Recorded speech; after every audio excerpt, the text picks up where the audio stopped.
Salah satu warisan kebudayaan dari masa lalu yang selalu bisa mencuri perhatian adalah gamelan Jawa.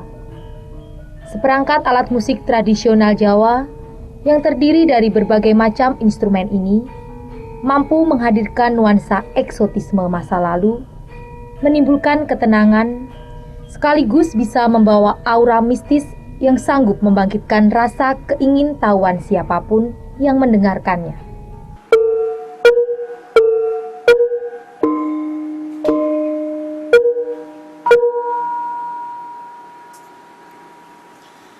Musik gamelan memang sanggup menghipnotis siapapun yang mendengarkannya. Tapi, tahukah pemirsa, di balik keindahan suara gamelan Jawa, tersimpan banyak makna dan sejarah yang membuatnya nampak semakin begitu berharga. Selama 30 menit ke depan, Etnopedia akan mengajak pemirsa untuk menapaki pesona yang tersimpan di balik keindahan suara gamelan Jawa.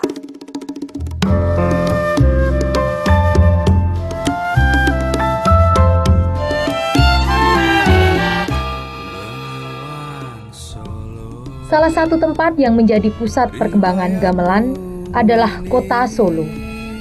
Di kota inilah gamelan dibuat, berkembang, dan menjadi ikon.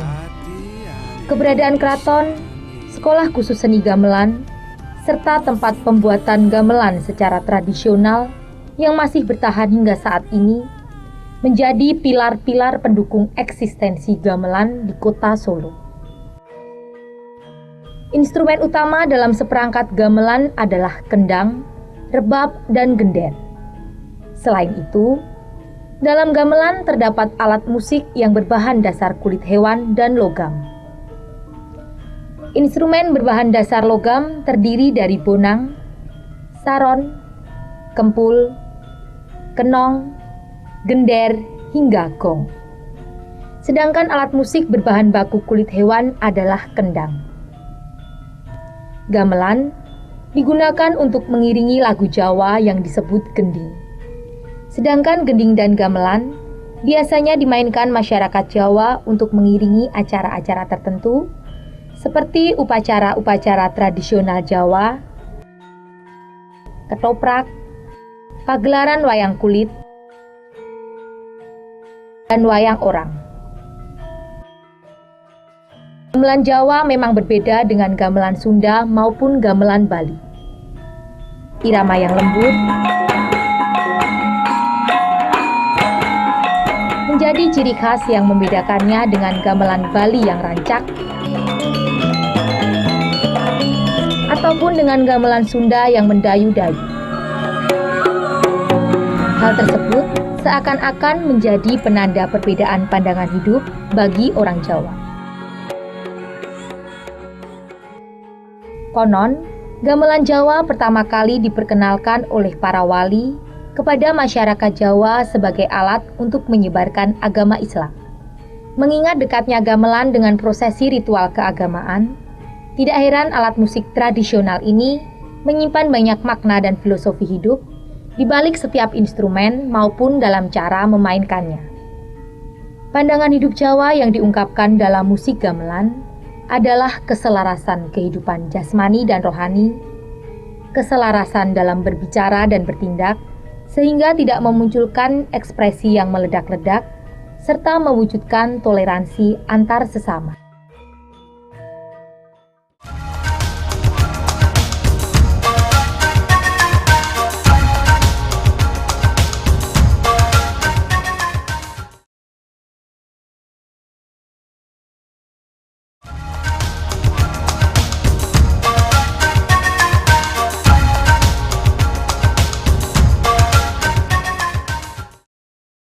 Tidak hanya kaya akan filosofi dan makna hidup, ternyata gamelan juga menyimpan berbagai mitos, bahkan mistis yang mengiringi keberadaannya. Dua hal tersebut seakan sudah menyatu dan tidak dapat dipisahkan dari gamelan. Bahkan, mitos dan mistis gamelan juga dekat dengan para penabuhnya.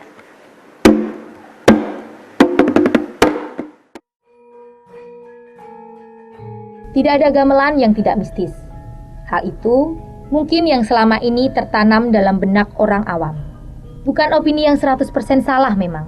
gamelan hampir selalu diidentikan dengan dunia klinik yang tidak jauh-jauh dari sesajen, kembang setaman, bahkan menyan. Namanya gong yang besar, yang modelnya 1 meter itu namanya yang gong yang keramat. Kalau gong yang 1 meter itu tidak usah puasa, tapi saya tetap keselamatan. Pernah dulu itu saya tidak pakai selamat itu, terus gadah gitu aja, jadi saya hilangkan gitu loh. Tapi ternyata saya nyoba sampai 4 kali, hancur terus. Penggambaran tersebut muncul karena selama ini masyarakat awam hanya melihat dan mendengar tentang gamelan-gamelan yang memang disakralkan. Namun, apakah hal tersebut sepenuhnya benar? Iya, enak. Iya, pakai sesajen. Oh, ada. Itu kuno loh. Ya percaya, sedikit percaya tuh. Ya percaya, yang orang percaya. Nah sekarang tidak ada yang percaya. Ya kalau saya ya enggak tahu percaya atau tidak ya enggak tahu. Tapi zaman kuno ya ada. Sing ku percaya ki setiap ada gong ada sajen. Dadi yo enek gonge enek sajene. Kuwi sok-soke enek sing ganggu. Mitos dan mistis gamelan tidak berhenti hanya di instrumennya saja. Mulai dari proses pembuatan, perawatan, hingga saat sebelum gamelan dimainkan, ternyata begitu banyak ritual yang harus dilakukan. Terutama jika menyangkut gamelan yang sudah berumur ratusan tahun, atau gamelan yang memang dikeramatkan dan hanya dimainkan pada saat-saat tertentu.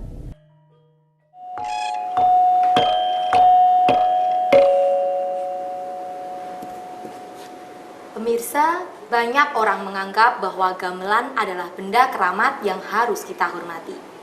Tetapi yang lebih penting adalah bagaimana kita harus menghormati, menjaga, dan melestarikan gamelan sebagai suatu warisan budaya yang tidak ternilai harganya. Lantas, bagaimanakah eksistensi gamelan Jawa sekarang ini? Etnopedia akan segera kembali dengan jawabannya hanya untuk Anda.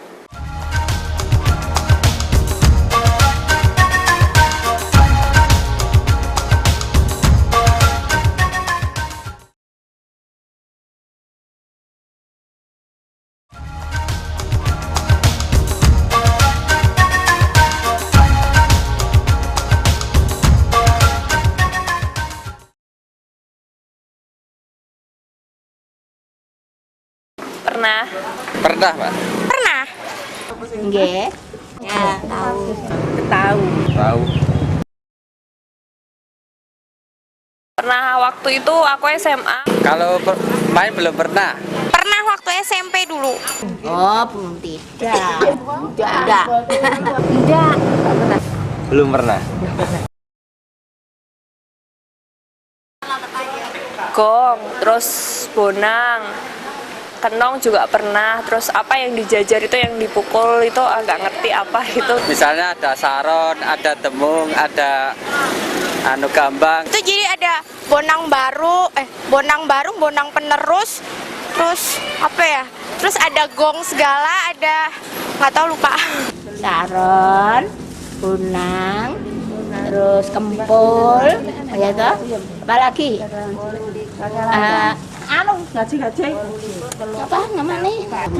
Gong, kempul, bunang, cente, enek demung, enek apa namanya kendang. Wah, kalau namanya saya kurang tahu, Pak. Jadi itu STS itu banyak. Oh, masih. Ya, kalau dengernya kalau ada sekaten itu biasa lihat. Sebenarnya suka. Saya sangat senang, Pak, itu. Alunannya suka sih. Cuman Kalau dengerin, ya masih ada rasa tertarik pengen dengerin. sebagai jati dirinya orang Jawa. Itu adat asli Jawa itu, Jawa Tengah. Kurang sangat dilestarikan gitu. Kalau bisa harus dipertahankan ya, Mak. Aku menganggap salah satu ciri khas orang Jawa itu ada di gamelan juga. Ternyata masih banyak masyarakat Indonesia yang mengenal gamelan, walau tidak semua pernah memainkannya. Hal ini mengisyaratkan bahwa masyarakat Indonesia masih menginginkan gamelan tetap lestari sebagai salah satu budaya bangsa.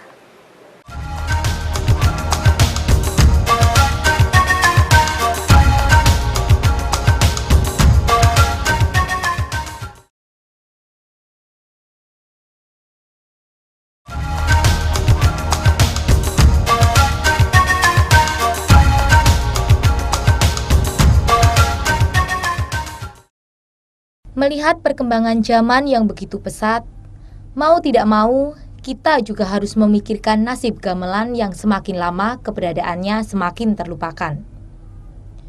Bagaimanapun, gamelan sama seperti warisan kebudayaan lainnya yang tidak ternilai harganya. Ancaman akan eksistensi merupakan pekerjaan rumah yang harus dipikirkan jalan keluarnya oleh semua pihak. Beruntung, di tengah-tengah arus modernisasi yang menggerus budaya tradisional, masih ada orang-orang yang mau peduli dan ikut mempertahankan eksistensi gamelan. Meskipun saat ini banyak generasi muda yang menyukai budaya populer, ternyata beberapa di antara mereka ada yang masih mempunyai keinginan, walau terkadang mereka berusaha mempertahankan eksistensi gamelan dengan cara mereka sendiri.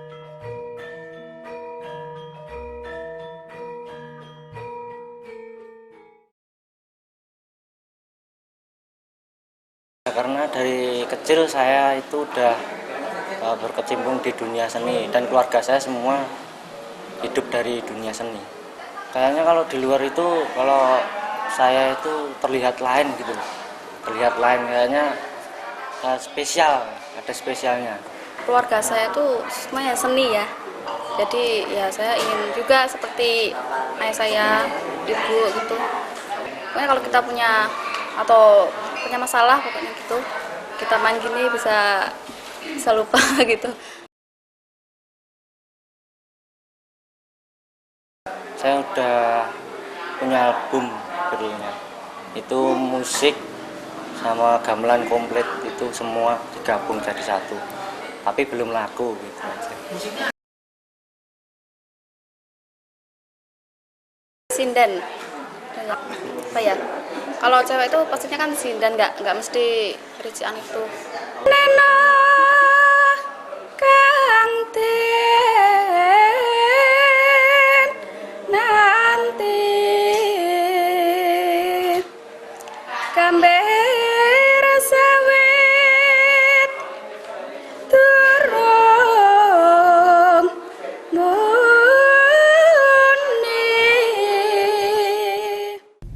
Seperti lazimnya kesenian tradisional yang lain, gamelan juga mempunyai aturan-aturan atau pakem yang tidak boleh dilanggar dalam cara memainkannya. Namun, hal itu tidak membatasi kreativitas para penabuh gamelan untuk